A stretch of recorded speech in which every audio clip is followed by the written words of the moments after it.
Hey there, welcome to Meet Your Demons, Feel Your Worth. This is Adriana. It's really great to be here with you for our very first module, our very first lesson, and we're going to get right down to it. But before we do, I just want to take a quick moment to invite you to physically land your body. If you have not yet found a seat, if you find that you are still in motion, still a little bit preoccupied with whatever you were doing before this, just taking a moment to physically land. And it could be on a chair, a couch. If you enjoy sitting on the floor, as I do, I invite you to do that. Great. And now that we have landed, if it's available to us, maybe just letting our eyes gently shut for a moment and treating ourselves to a few deep inhales, deep exhales. Just allowing for a brief moment of transition. Some space to move from one thing to the next.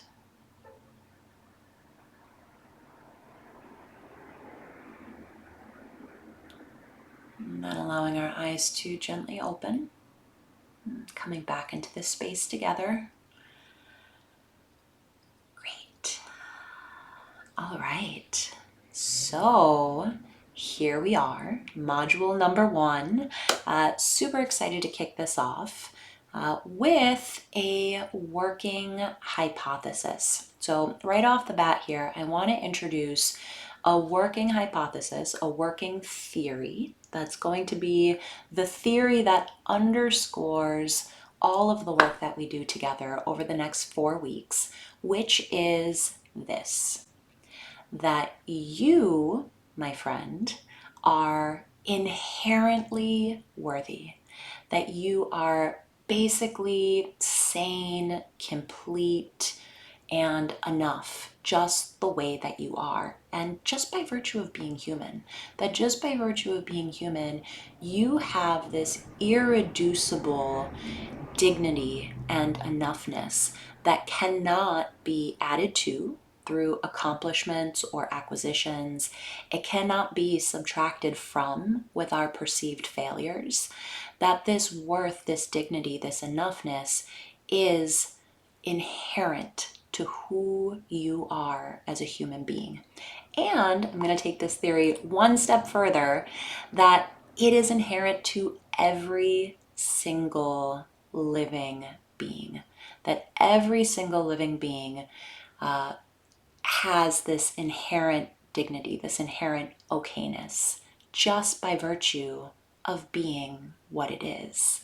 So this is a broad theory, and something that I want to encourage, that I encouraged us in the introduction video, is not to just take my word for this, right? Not to just take this on blind faith. That throughout the course of the next 4 weeks, we're really going to be taking this theory, this hypothesis, that you are complete, enough, dignified, and worthy just the way that you are. We're going to be taking it on the road and seeing where our direct experience matches up with this theory. So there's no blind faith here. This is all an experiment, and like every good experiment, we start with a working hypothesis, a working theory that we're just testing out on the cushion and in our lives. So, of course, this series is based on this book, which is called Tea and Cake with Demons, A Buddhist Guide to Feeling Worthy. And one of the primary reasons why I wrote this book and why I'm doing this course with you guys is because something that I hear over and over again, as I mentioned in the introduction video, is that we oftentimes hit a plateau with our meditation practice where maybe it starts to feel a little bit dusty, it's a little bit boring, it feels kind of like a chore, or maybe we're just not quite sure about what we're supposed to be doing with all of the thoughts and emotions that we encounter in our meditation practice. And to that, I say yay, because there is a whole system of thought, or what we'll be calling view, perspective, that developed right alongside these meditation practices as a way to give some context to what it is that we're looking at when we sit down and encounter our own minds and our own emotions. So I think that you can understand a lot about something or someone based on their origin myth. And we likely all have an origin myth, right? Your origin myth is probably based on your upbringing, how you grew up, what that was like, maybe the choices that you made in your adult years based on your upbringing and how that shaped you or how that formed you. Different organizations and companies have origin myths. The myth of how they started, the way that they were founded, why they exist, what they stand for, what their mission is. Different world religions have origin myths, world philosophies have origin myths.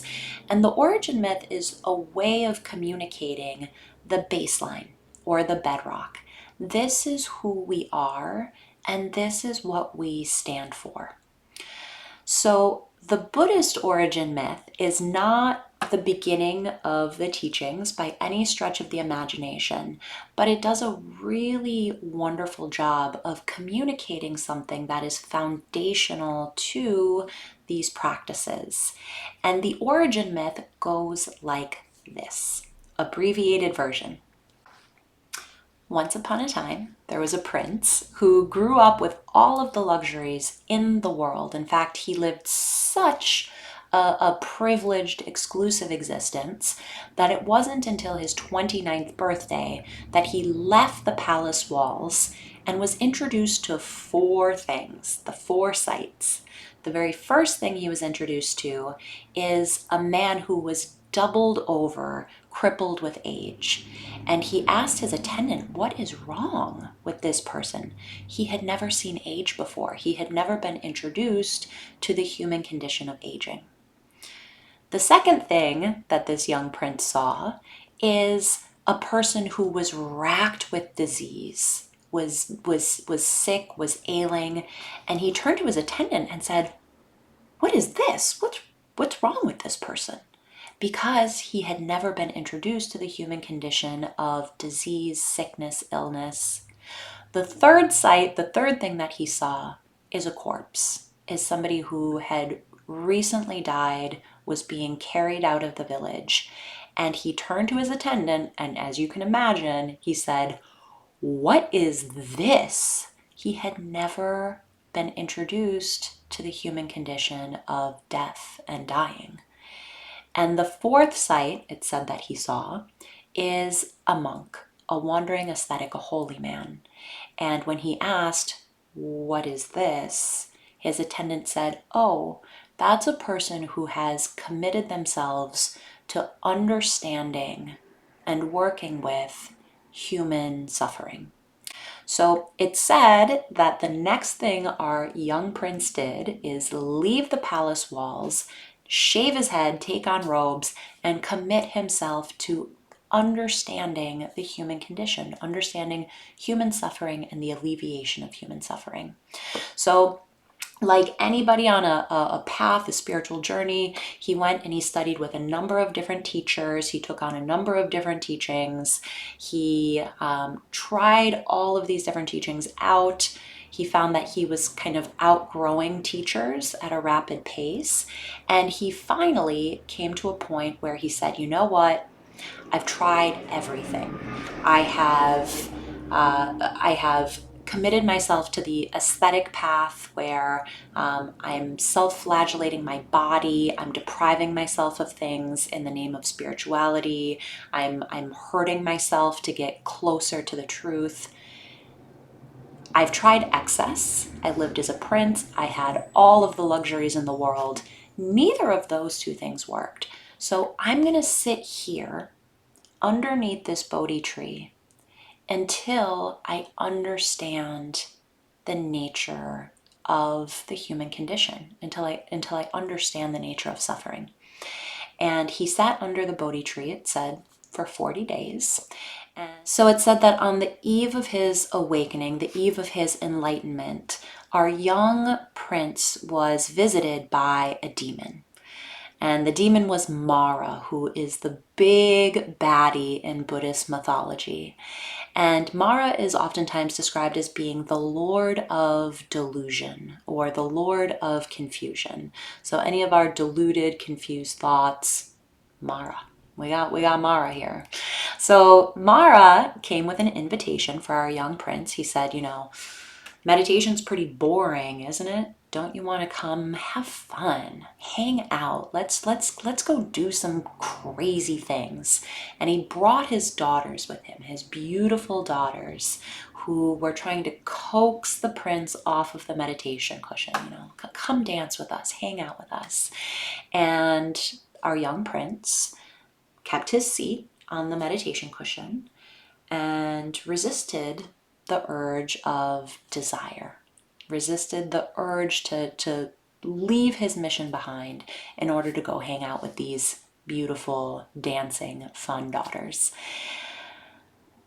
So Mara was not amused, and he decided to bring his second trial in this story, which is a horde of warlike demons.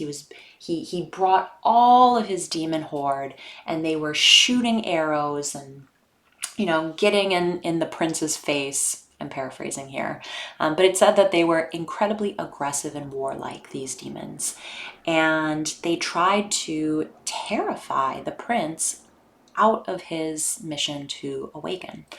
And the young prince sat there and he said, okay, thank you, I see you, I'm not moving. And so as a last-ditch effort, the third trial that Mara brought to our young prince on the eve of his awakening was to ask a very simple question. And this is where I find that the story becomes exceedingly relatable, at least to me. This question that he asked is, who do you think you are? Who do you think you are? Do you really think that you have the capacity to wake up? Do you think that you really have the capacity for enlightenment? You're just a person. I'm a god. I'm a god. You, who do you think you are? Which, here we are, 2,600 years after this mythology has been written, after this mythology has been told. And that is still one of those questions, to question somebody's worth, to question, who do you think you are? And it said that what the prince did next is he simply touched the earth and he let the earth bear witness to his inherent worth, his inherent capacity, and to his ability to wake up to the nature of reality as it is. And in that moment, the earth bearing witness to his inherent dignity, his inherent worth, Mara disappeared, and our young prince became the Buddha. He was enlightened at dawn.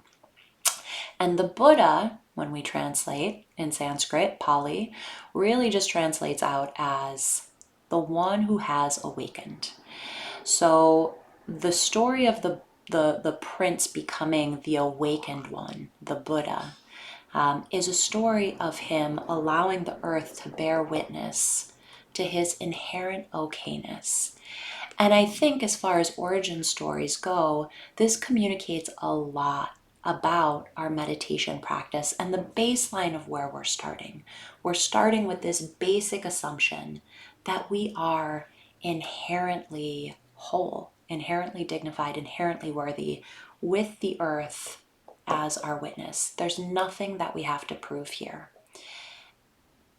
So the real beauty of this story is that the Buddha was just a person, and a flawed human being at that. He wasn't a god. He wasn't a deity by any stretch of the imagination. He was just a human being who decided to commit himself to waking up, to reality as it is, waking up to the human condition, waking up to the nature of our minds, the nature of who we are, and learning how to make that a little less difficult, how to ease human suffering or how to ease human dissatisfaction. And the way that he did that was through meditation practice and by allowing the earth to bear witness to the fact that he is fundamentally whole with the capacity to awaken as he is. So, for those of us who kind of geek out a little bit on the Sanskrit, the word for this is Tathagatagarbha. And Tathagatagarbha is translated as Buddha nature or Buddha embryo. Sometimes it's talked about as being basic goodness. And this Buddha nature, this Buddha embryo, is something that just by virtue of being human, we all have the capacity for. I sometimes think about this as being sort of the inverse of original sin. For those of us who grew up in a Judeo-Christian background, this idea that we come into the world fundamentally flawed and the necessity of being purified, it's the inverse of that. It's that we come into this world basically whole and basically sane. And that we're just simply working with all of the layers that get piled on top of that. The layers of self-doubt, the layers of conditioning, the layers of confusion that tend to manifest as anger, jealousy, comparison, shame, these demon states that we're going to talk about in the next module. So the baseline that we're working with here, the origin story in our meditation practice, is that we are fundamentally whole and that it's just a matter of coming to recognize that and resting in that place so that it becomes a little bit more of our impulse, so that we're making decisions from this place on a regular basis. There's a Greek word that mirrors this concept, which is entelechy. And entelechy, of all of Aristotle's landmark contributions to Western civilization, I love this word entelechy, which he coined. That basically means the wholeness that already exists within. And entelechy is a way of describing that primordial wisdom that exists in all things, in the way that a tiny little acorn knows how to become an oak tree. It's packaged with this intelligence, this entelechy, this basic wholeness within. It just needs the right causes and conditions to come together in order to realize its full potential. Or in the way that a spider knows how to silk, knows how to weave, knows how to create these beautiful architectural webs in order to attract its prey. In the same way that a fish knows how to be a fish and a dog knows how to be a dog, that every single one of us come with this inherent primordial wisdom, this completion that already exists inside. So, how do we come to recognize this fundamental worth that I'm proposing as our working hypothesis? How do we come to recognize that and really work from that place as being our baseline, that we are basically sane, whole, complete, dignified, worthy? Great question. There's a wonderful Zen story about a Zen master, 8th century, named Shitu. And the story goes, as many of these stories do go, that there was a student who went through an arduous journey trying to find Shitu, the Zen master, over hills and rivers and mountains. And, you have to really kind of go on this long journey to find your teacher. And when the student finally found Shitu meditating on a rock. It said that there was a single question the student asked, which is, what is Buddha? Or what is Buddha mind? And Shitu looked at the student and responded by saying, you don't have Buddha mind. Can you imagine? You don't have Buddha mind. So naturally, of course, if we're working with this as being our theory, our hypothesis, that everybody has Buddha nature, just by virtue of being human, the student turned to Shitu and said, I don't have it. I'm a human. I run around. I have ideas. And Shitu said, people who are active, who have ideas, have Buddha nature. And so the student, increasingly confused, says, well then, why don't I have Buddha nature? Why don't I have Buddha mind? And Shitu responded by saying, because you are unwilling to remain human. And I think that this part in the story points to something that is so important about this working hypothesis that we're taking on during this course, which is that Buddha nature, this basic wholeness that we all possess, is not something that we can try to acquire outside of ourselves. It isn't something that we can try to sort of transcend our humanness to achieve. That it's only by willing to remain human, and that means all of it, that means the entirety of who we are we able to recognize and then rest in this inherent sense of worth and fundamental okayness that we all possess by being willing to remain human. So the beauty, I think, of this idea, this hypothesis of basic goodness, of Buddha nature, of fundamental okayness, is that this is something that we can really touch in on the meditation cushion. So for some of us, when we sit down on the meditation cushion and we give ourselves the grace of space and silence, and we take some time to simply be with ourselves, we might encounter it spontaneously. It's the feeling of, this is it. I'm okay. This is okay. I can relax here. That this fundamental okayness, this basic goodness, might feel like contentment on the meditation cushion. For some of us, it might take a little bit longer to drop into or to get a taste of.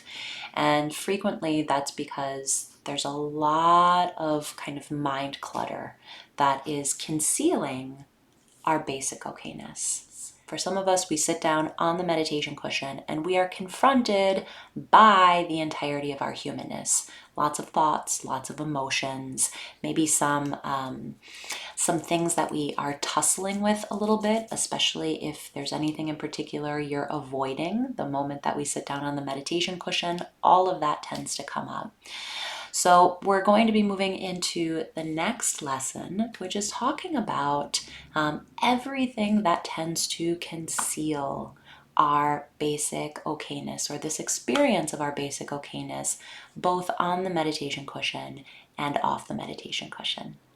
So again, taking this on as a working hypothesis. Don't believe me at face value, no blind faith here. We're really going to be taking this working theory, this working hypothesis of your own fundamental worth on the road over the next few modules. So stick with us.